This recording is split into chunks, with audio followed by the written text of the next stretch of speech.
So you've been making these claims of criminal misconduct at Crown since 2017. This report that was handed down yesterday, was it as bad as you thought? Look, I was pleased with the report. I think Commissioner Patricia Bergin really tried hard to look into the soul of Crown and to work out what was going on. I mean, yes, as you said, she has left the door ajar for Crown to still get a licence for Barangaroo, but it's going to take such deep and systemic reform. I think it'll be hard for them to achieve it. And of course, this also calls into the question whether they're fit and proper to be running a casino in Melbourne and Perth. Should they eventually be allowed to receive it, though? Well, the ball's totally in their court. As things stand at the moment, they have been found to not be fit and proper to hold a licence for Barangaroo in Sydney and by implication Melbourne and Perth.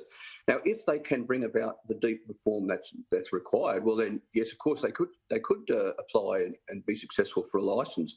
But let's not underestimate the size of the problem here.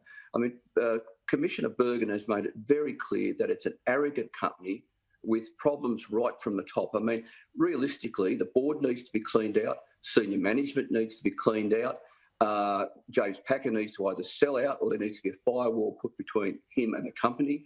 They need to put in place very effective money laundering procedures and safeguards. They have to end their relationship with junket operators.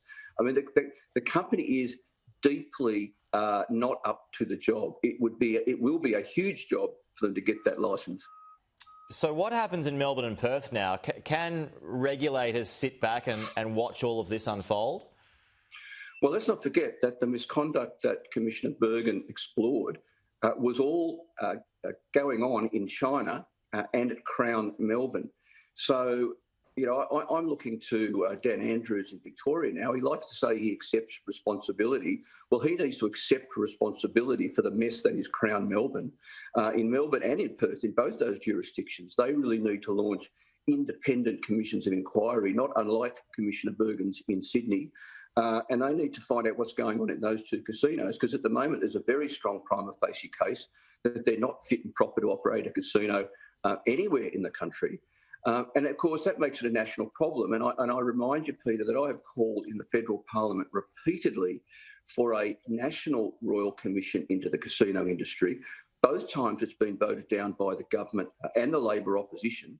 I mean, one of the problems that swirls around Crown is that politicians have been running a protection racket. And, you know, the focus is now particularly on Dan Andrews, whether the Victorian government will continue to run a protection racket or whether Dan Andrews will be a man of his word, you know, accept responsibility like he likes to talk about, and investigate Crown and investigate all of the regulatory agencies that have failed us. I mean, the Victorian gaming regulator has failed us. Austrac has failed us. Victoria Police has failed us.